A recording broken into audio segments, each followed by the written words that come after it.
Hi Gemini! Welcome po sa ating channel. Ito ay yung Daily Kabay Tarot Reading for February 12, 2025. Please be reminded kung naka-resonate kayo, comment down. Kung hindi kayo naka-resonate, ibigay niyo po sa iba kasi general reading po ito. This is for you, Gemini, ngayong February 12, 2025.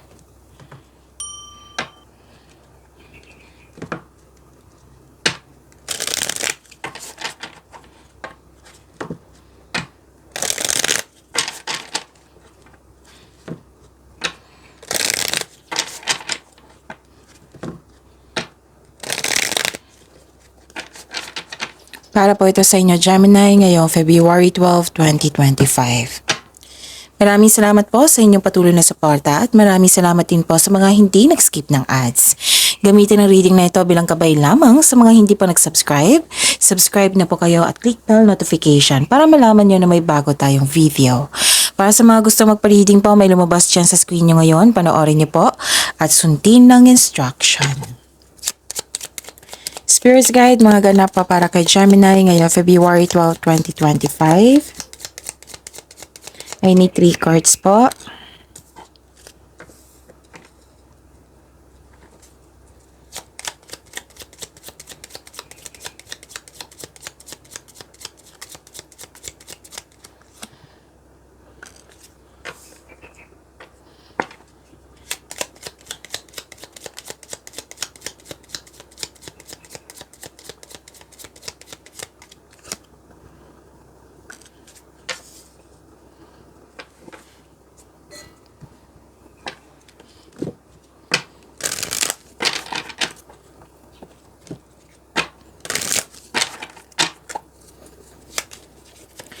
Spirit's Guide, mga mensahe pa para kay Gemini ngayong February 12, 2025. I need 2 cards po para kay Gemini.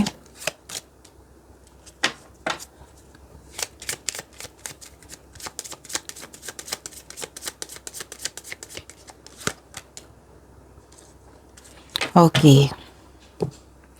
Gemini, ngayong February 12, 2025, ang ganda.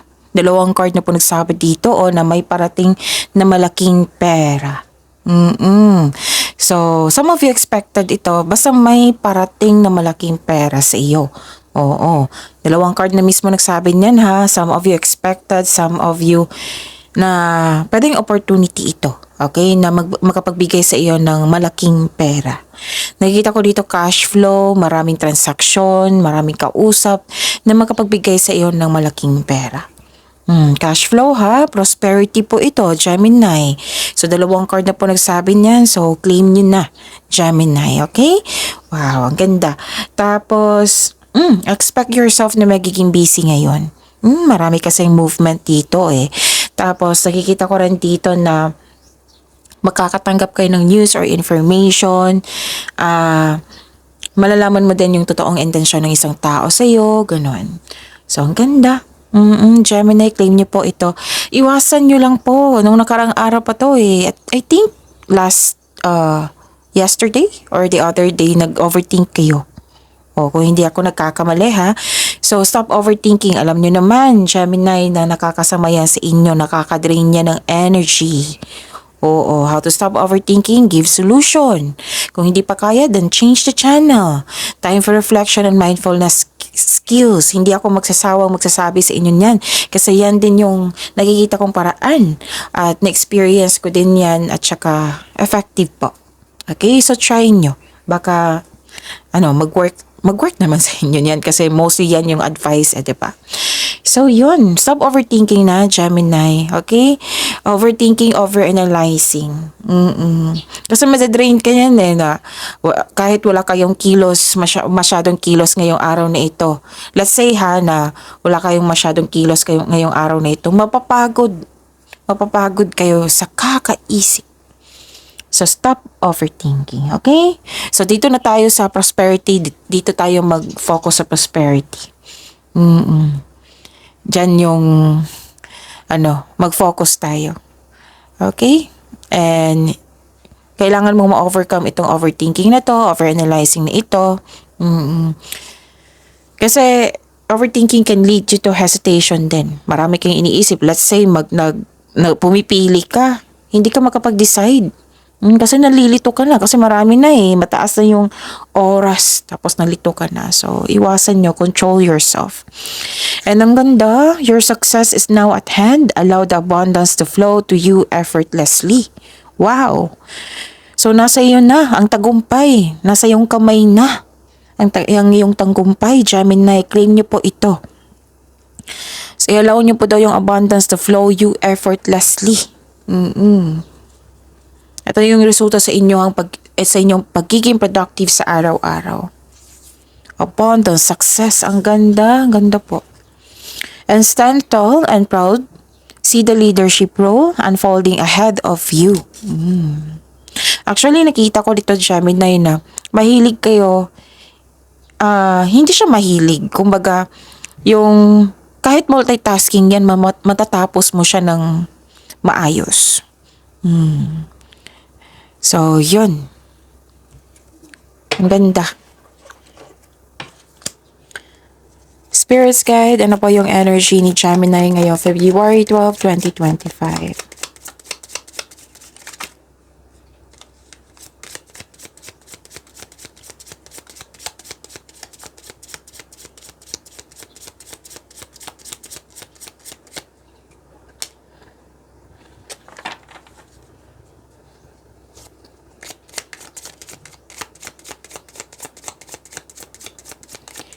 The clarification of this card po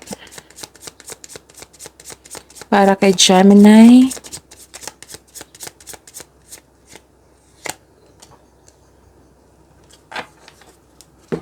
Okay, kung may narinig kayo or may nakita kayong repeating message, meaning to say pinupush ng cards niyan kasi ang ilan sa inyo hindi pa binigyan ng atensyon. Na kung maaari din po, bigyan niyo po ng solusyon at action. Remember, Gemini, at the end of the day, alam mo na ikaw lang taong may kakayahan at responsable na gumawa ng sarili mong katotohanan at kinabukasan. So ano yung energy ni Gemini? Ang ganda, bagong simula.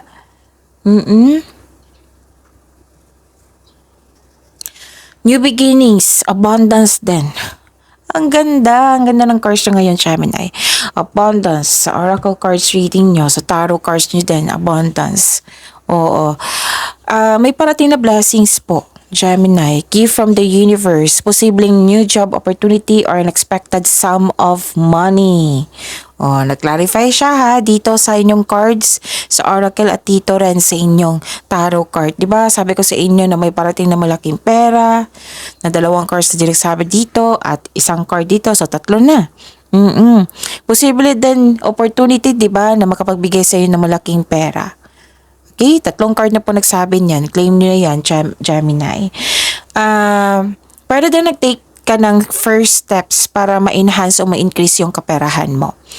So, ang pagbabago na ito ay may unlimited growth towards to your finances. Claim mo na ito, Gemini. Ang ganda. Financial growth and stability nakikita ko dito. Stability and abundance nakikita ko. Wow, ang ganda.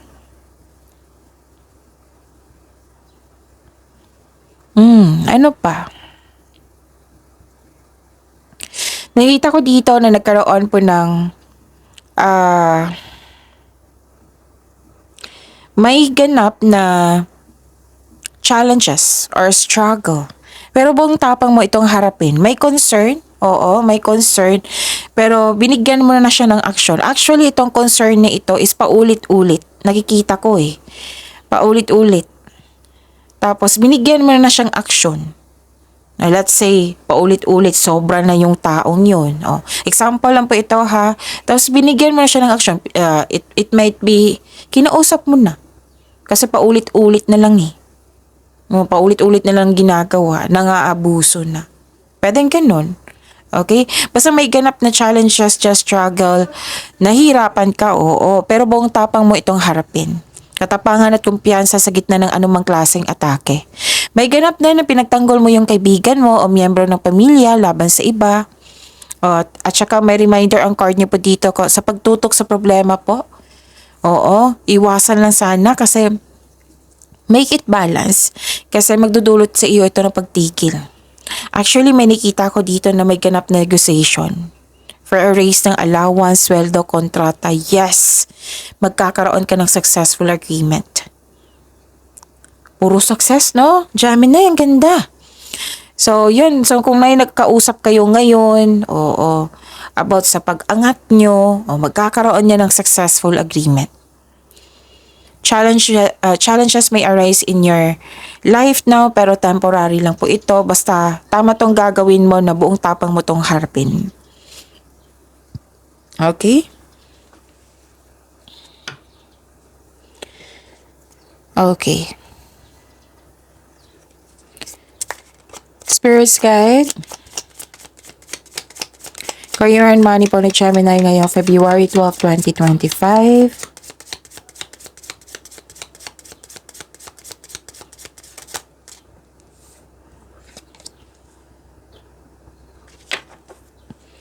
And the clarification of this card po.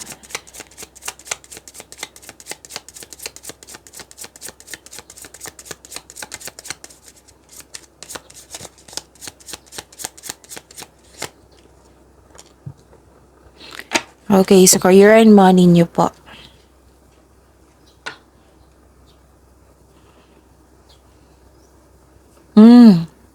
Nakita ko dito na nagkaroon po ng umiwas kayo sa chismis. Kung may, di ba sabi dito sa Oracle cards nyo na may darating na news or information. Yun nga lang, ang ilan sa inyo dito naapektuhan. News, information, or chismis ba yan? Naapektuhan yung ilan sa inyo. So, para siguradong sigurado, alamin nyo kung totoo ba yan or hindi. Let's say, totoo yan, Kailangan mong kontrolin yung sarili mo, make it balance. Okay? Baka isa yan sa dahilan nag-overthink kayo kasi may lumabas din dito. Kung gagawa po daw kayo ng konkretong plano, kahit anong plano yan, kung gagawa kayo ng plano, kung gagawa kayo ng desisyon, kung pipili kayo, siguraduhin na karapat dapat yan. Galingan niyo po daw, gamitin niyo po daw yung experiences niyo, gamitin niyo po daw yung talino niyo para makabuo kayo ng konkretong plano, best choices, best decision. Pwede din may concern ka dito sa isang immature na tao. Pwedeng bata pa to sa inyo or isang taong kumikilos na parang bata. Oo. Yung nagrereklamo siya, instead na gawin niya yung responsibilidad niya, mas nauna pa yung reklamo. And I believe kakausapin mo to. Kasi may sabi din dito na parang sumusobra na, di ba? I believe kakausapin mo to. Okay, tapos nakita ko dito na nagkaroon pa ng another card na nagsabi na success. 'Di ba? Ang ganda. Pero kailangan niyo daw maghintay. Ang ilan nga sa inyo dito na disappoint pero 'di ba? Kung kailangan maghintay, hintayin natin. Baka proseso 'yan. At least alam niyo na ano yung hinihintayin niyo, success. Right? So, itong pangyayaring ito, mag-stick lang po daw kayo sa plano at continue to work diligently habang hinihintay niyo po ito. Huwag po daw kayo mag-give up. Huwag niyo daw sirain. What I meant is, huwag niyong hayaan masira yung araw niyo nang dahil sa hinihintay niyo na kailangan niyo makuha. Parang na-excite ka dito or gusto mo nang makuha agad. Ganun. Pero kailangan niyo maghintay sabi ng card niyo po, Gemini. At least, success tong hihintayin niyo ha. Ang ilan nga sa inyo dito naghihintay sa promotion. Okay. Spirits guide. Love life, self-love, partnership, and romance ni Gemini ngayong February 12, 2025.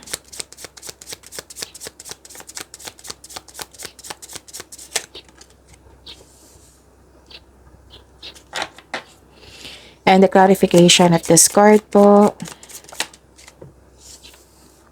Tumatalon yung pansin nyo, tumatalon yung cards nyo. Overthink Okay. Maraming salamat po sa patuloy na tiwala, suporta sa ating channel at maraming salamat din po sa mga hindi nag-skip ng ads. May naalala kayo sa nakaraan. You're living in the past or nostalgia. Pero then, some of you, na may nakita ko dito na yung mas better pa yung noon kaysa ngayon, ganun. May na comparison dito na may unhealthy attachment pa kayo sa nakaraan. Hindi ka maka-move on. Pero then may unexpected visitor kayo or may nag-message sa'yo na bigla mo naalala yung nakaraan. So, let the memories rest. Okay? Move on. Learn from the past, move on, try something new sa present.